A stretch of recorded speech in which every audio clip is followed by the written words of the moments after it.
I'd like to share from Luke 6, verses 43 and 44. No good tree bears bad fruit, nor does a bad tree bear good fruit. Each tree is recognized by its own fruit.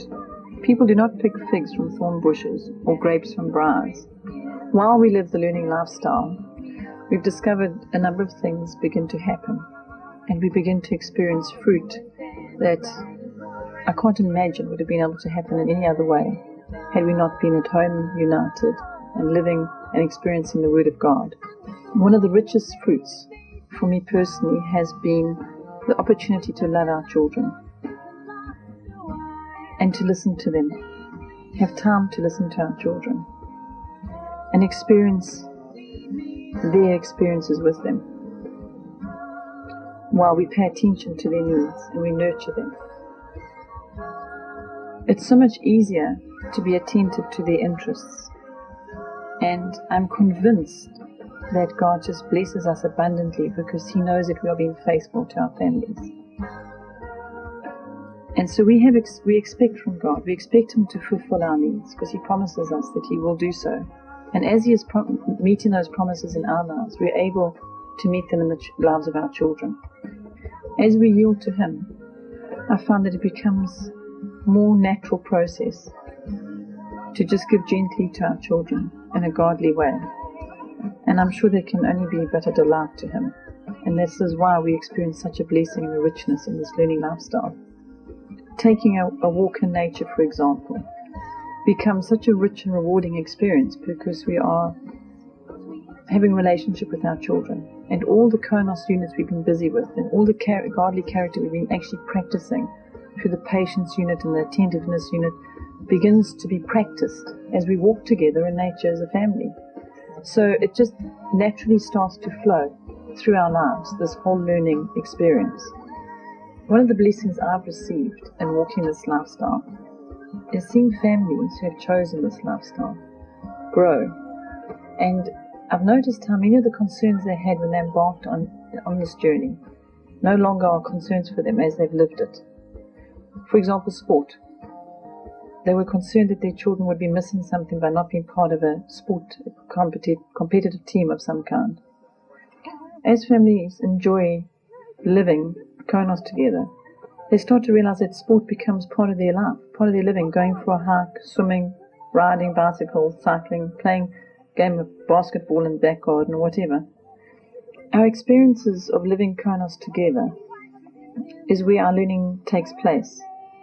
Because if you think of planning for a holiday, if we were just planning as parents to take the children on a holiday and they had no part of the preparation, the planning of that holiday, they would miss that whole part of learning out about how to plan for a holiday and the preparation involved and buying tickets or whatever it happens to be. And so as we are living with them and they're part of every aspect of our life and we're watching them growing and learning, it's the experiences of that which stays with them. That's where their learning really takes place. When we plan to go on a holiday, for example, I very much involve the children in looking on the map where we're going, creating their own holiday file, planning where the route is, what route is, whether we're flying or going by train. If we're going by train, they'll do a study on trains, and so on. So it becomes so meaningful to them, the whole experience, rather than just being something on the surface. On a recent trip which we've just been on, the children kept a record of all monies that were spent, whether it was for restaurants or tolls or petrol or gifts. And so they were doing maths. But they weren't doing it because I told them they were going to do maths today. They were doing it because they wanted to keep a record of their time and their experience. They also did a study on the different places we were going to be passing through. And they looked at the history of that area. They looked at the main vegetation of the area. As we take off on a journey after we've prepared so well, there's a natural inspiration that comes to want to learn more and discover more. And because we prepared so well, we recently went to some caves and we did a very deep study on caves before we went. So when we got there, the meaning and the purpose of visiting that cave became relevant and had some purpose for them to have known the facts beforehand. I also use the head, heart, hand approach as my goals.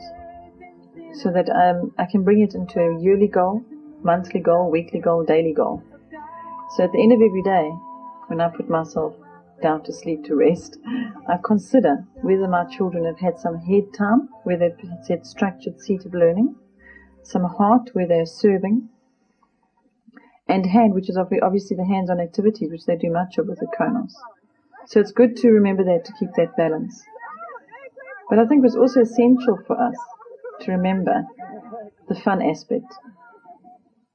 I wonder how many of us just have a lot of fun every day with our learning, because that's really the essence of it. That's really what we ought to be doing, is really enjoying this learning lifestyle together as a family.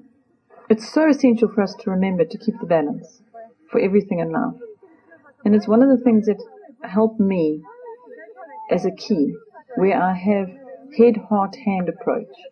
So I see to it that throughout my children's learning and our living together, we have a certain percentage of our day is dedicated to head learning, and another percentage is heart and hand, equally balanced. And if I keep that as a general rule of thumb, it helps us to not leave anything vital out of the whole learning experience. Sometimes life has a way of offering us challenges which feel insurmountable. And if we consider the element of fun, it often makes things a lot more approachable. And I believe that that's what this lifestyle has enabled us to do, is to help us to approach things in a way where we can experience them in a childlike way. Peace I leave you, my peace I give. Not as the world would give, do I give to you. Don't let your heart be troubled, don't let it be afraid. For I have overcome the world by the sacrifice I made. Peace I leave you, my peace I give. Not as the world would give, do I give to you. Don't let your heart be troubled,